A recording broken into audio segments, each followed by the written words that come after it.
Hi, I'm Dr. Ken Adams, the Clinical Director of the Overcoming Enmeshment workshops and related services.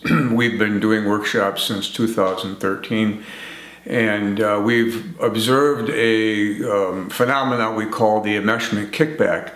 So we've watched people come in to the portal of looking for understanding and unburdening from what enmeshment is and the impact on them in their relationships, and they find some energy and passion to do something about it, and then all of a sudden we see a kickback, a pullback into the family system, almost like a rubber band or a tether. How dare you question your loyalty to this family?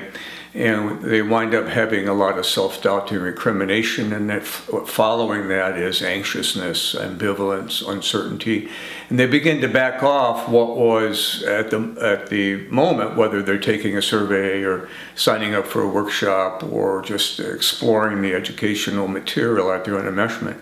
What was once exciting or potentially energizing to them for freedom now has become another state of having to defend their family. My parents did the best they could, which in many cases, of course, is true, but enmeshment goes beyond the intent of the parents. The enmeshment is a dynamic in families where there's too much excessive dependency, and in the case of an adult child or a child and later an adult child and a parent, that adult child has taken on the role of caretaking, surrogate partnership, good boy, good girl to their mother or father at a cost to their own life. They may have seen well-meaning therapists who tried to negotiate with their parents some degree of contractual separation so the adult child can have a life for themselves.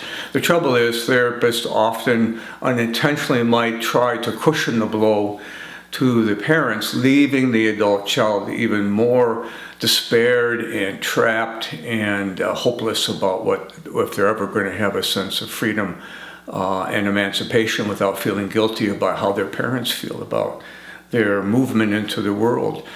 So I want to say that emancipation, it really isn't a negotiation. It doesn't, even though I like family therapy, it doesn't require family therapy.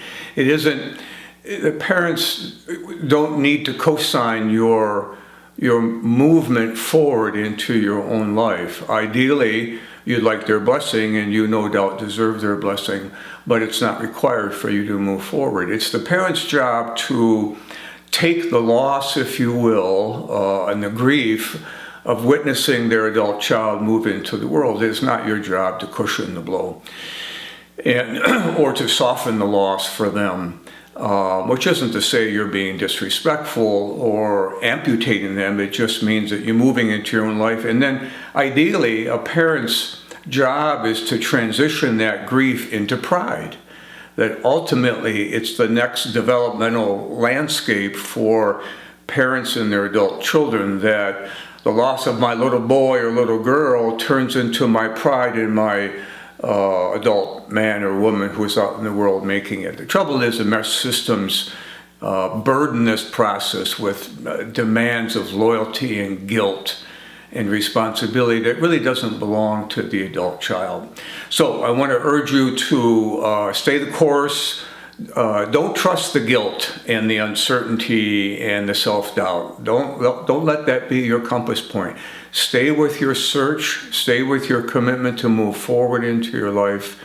Let go of being the good boy and the good girl, and find your way to emancipate into full commitment romantically, as well as your unique journey to be the person you were meant to be. For more information, follow me on TikTok or YouTube, Dr. Ken Adams, or check out our website, overcomingenmeshment.com, for a variety of free videos and educational format and information about our workshops.